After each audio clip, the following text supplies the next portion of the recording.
sobre justamente essa expectativa e sobre essas dúvidas aí em relação a essa decisão do Federal Reserve, que eu chamo agora Head de Internacional da Nomos, Bruna Aleman, que vai aqui analisar o cenário econômico lá dos Estados Unidos. Muito bom dia para você, minha querida. Bem-vinda sempre aqui à nossa programação, Bruna.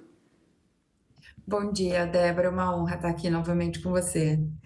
Minha querida, vamos lá então, né? Porque apostas majoritárias ainda, inclusive por esse corte de juros já a partir de setembro. Mas esse dado de julho, que mostra aí um PPI subindo 0,9% do mês, portanto acima das expectativas que era 0,2%, o núcleo também avançando. Qual que é a tua avaliação, né, sobre esses fatores que impulsionaram essa aceleração do PPI e até que ponto isso realmente representa um risco mais duradouro para a inflação americana na tua visão, Bruna? Porque até então os dados vinham sendo muito favoráveis, né, até a gente chegar a esse PPI. Qual que é a análise que você faz nesse momento?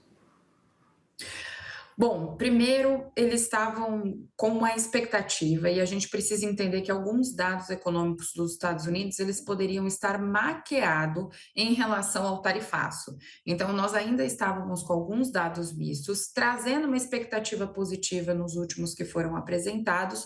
Porém, de 3 a 6 meses pós todo o início do tarifaço, onde houve uma antecipação das importações e também algumas antecipações de compra de determinados produtos, isso pode ter forjado, de certa forma, determinados dados que podem ser apresentados agora, a partir da economia agora. Só que são dois pesos e duas medidas, ou seja, então era entendido que esse tarifaço poderia causar uma pressão inflacionária, sendo muito mais forte do que o esperado. Isso dentro de um ciclo econômico era comum que isso fosse acontecer e uma pressão muito mais forte do que você esperar a economia lidar com o ciclo dela. O que pode ser interessante com uma inflação muito pressionada, pode ser que tenha que antecipar ou tomar determinadas decisões por parte do Banco Central um pouco antes do esperado. Por que isso? Né? Pode ser até tá contradizendo.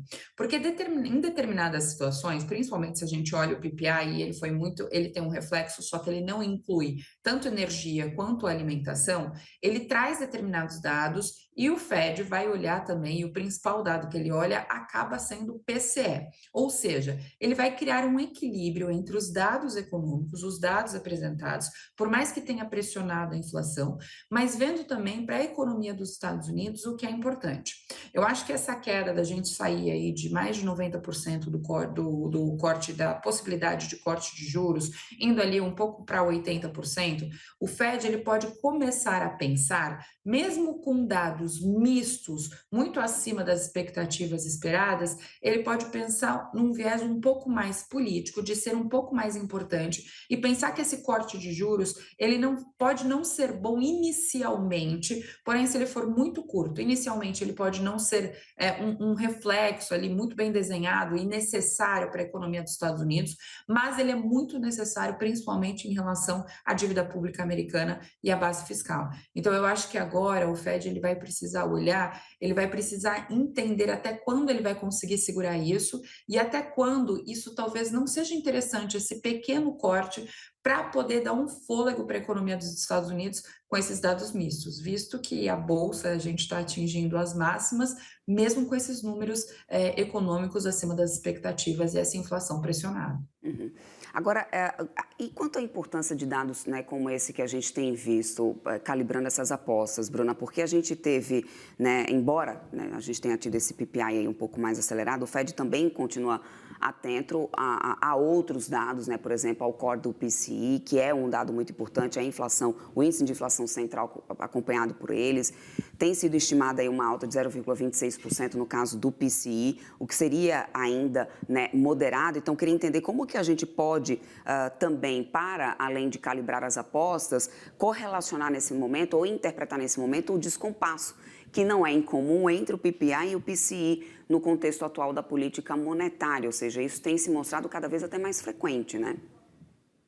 Não, com certeza, um pouco mais frequente, e isso daí acaba sendo um reflexo do tarifaço, né? Porque, assim, determinados produtos que os Estados Unidos, apesar das altas tarifas de importação e apesar dos estímulos internos que ele está fazendo, e principalmente alguns dados, algumas indústrias que vão ali se estabelecer dentro dos Estados Unidos, isso acaba sendo um efeito de longo prazo, não de curtíssimo prazo. Então, o Banco Central também, ele está levando isso em consideração, que era muito mais do que esperado essa pressão inflacionária. Então, a forma como que ele está enxergando, como que a gente pode enxergar os próximos passos são. Então, assim, principalmente quando a gente olhar para o PCE, a expectativa é um pouco mais leviana do que foi agora do PPI. O PPI ele pode ter tomado ali um determinado susto, não era para ter sido pressionado tanto quanto foi, então, eu acho que agora o Banco Central ele vai acabar olhando outros dados econômicos em paralelo, porque se a gente conseguir enxergar desde o início, Débora, todos os dados da economia americana, eles são mistos. Se a gente desenhar dentro de um ciclo econômico, não conseguimos justificar tudo o que está acontecendo dentro de um ciclo comum de economia. Os preços, essa pressão inflacionária, junto com os dados de emprego, junto com os dados de pedido de desemprego, todos eles direcionam a economia para um determinado lado. Então, o Banco Central agora ele está olhando para trás e principalmente como que a gente pode olhar é a economia dos Estados Unidos, ela continua fortemente estável, se assim a gente pode dizer, por mais que tenha uma pressão inflacionária, ela está estável, nós temos ainda posições de emprego, nós temos uma redução do pedido do auxílio-desemprego, então é como o Banco Central que a gente tem que olhar o que o Banco Central agora vai pesar mais para o corte de juros, porque a Uhum. gente já viu que levar em consideração todos os dados pode não ser o ideal, porque nós não vamos encontrar um meio comum. Uhum. Bom, corte de 0,50, inclusive, é totalmente descartado, né, diante desse tarifaço, Bruna?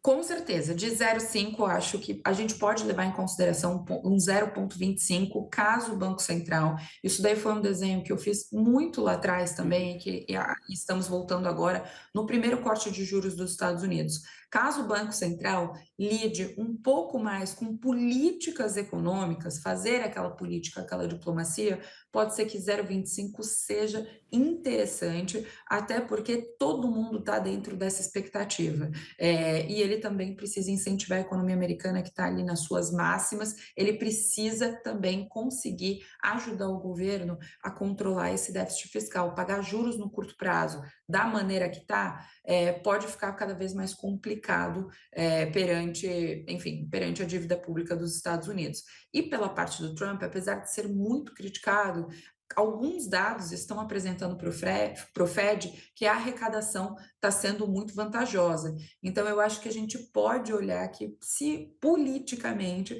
pode ser interessante um pequeno corte de juros, mas não dois neste ano. Então, talvez em setembro, 0,25 para dar uma acalmada. Você antecipou, inclusive, o que eu iria te perguntar justamente, né, sobre esse posicionamento político também, a pressão política diante disso. E, inclusive, né, com a possibilidade de ampliar indicações de Trump agora no Federal Reserve, e com decisões, por exemplo, que já vêm sendo divididas quanto à necessidade já de corte de juros para agora, Bruna. Ou seja, é um cenário que, para além de dados econômicos, começa a ser pressionado bem mais pelo lado político, e até que ponto, na tua visão, isso acaba sendo negativo, né, na visão de uma independência de um Banco Central americano nesse momento, né? Isso impacta de alguma forma e de que maneira também isso interfere em decisões de investimentos internacionais?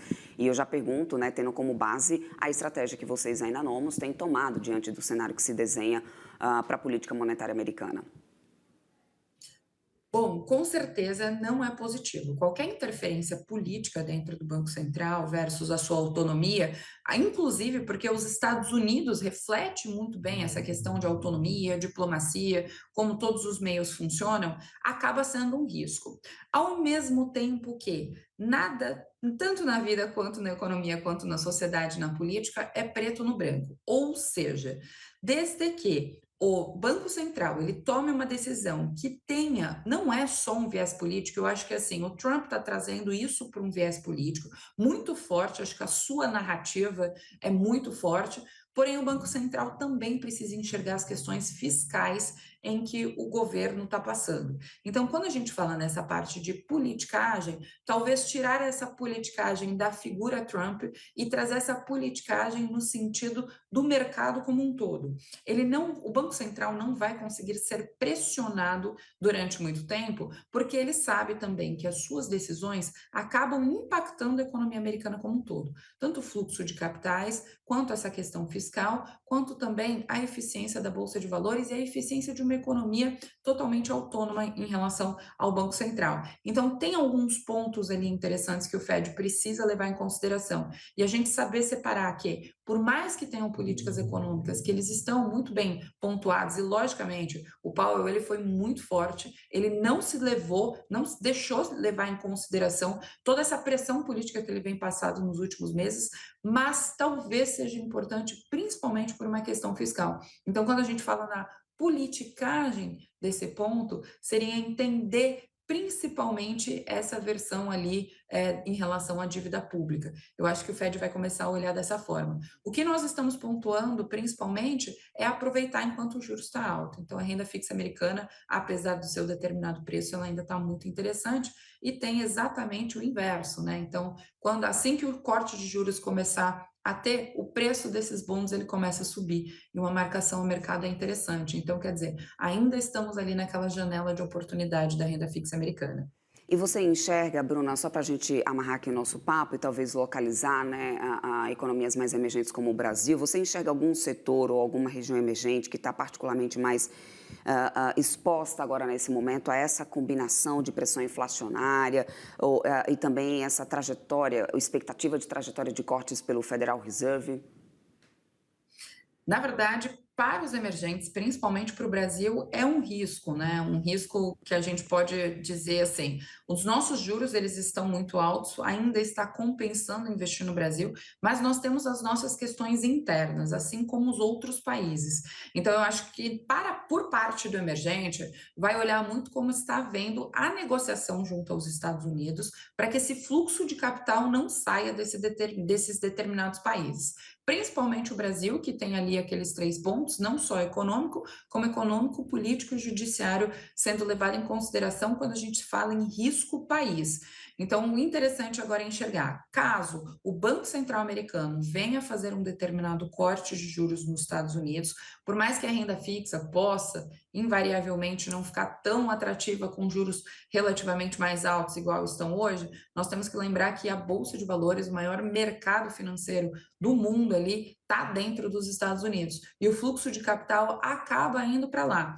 Grande parte desse tarifaço também está trazendo novas negociações para os Estados Unidos, como, por exemplo, a capacitação, a indústria de semicondutores dentro dos Estados Unidos, umas empresas grandes como a NVIDIA investindo dentro dos Estados Unidos nos próximos anos. Isso pode levar cada vez mais fluxo de capital. Então, acho que agora o que a gente precisa olhar para os emergentes é a forma como eles vão lidar, principalmente o Brasil, e determinados setores que dependem muito dos Estados Unidos vão ter um pouco mais de instabilidade, apesar de terem saído ali desse tarifaço, não só aqui no Brasil, como outros países emergentes, e a gente está de olho principalmente naqueles setores que dependem, talvez, menos inicialmente, com tarifaço, menos inicialmente dos Estados Unidos e que estejam abertos a outros locais. Aqui no Brasil, nós temos uma bolsa relativamente descontada e a gente ainda pode olhar principalmente o agronegócio ainda com uma grande oportunidade.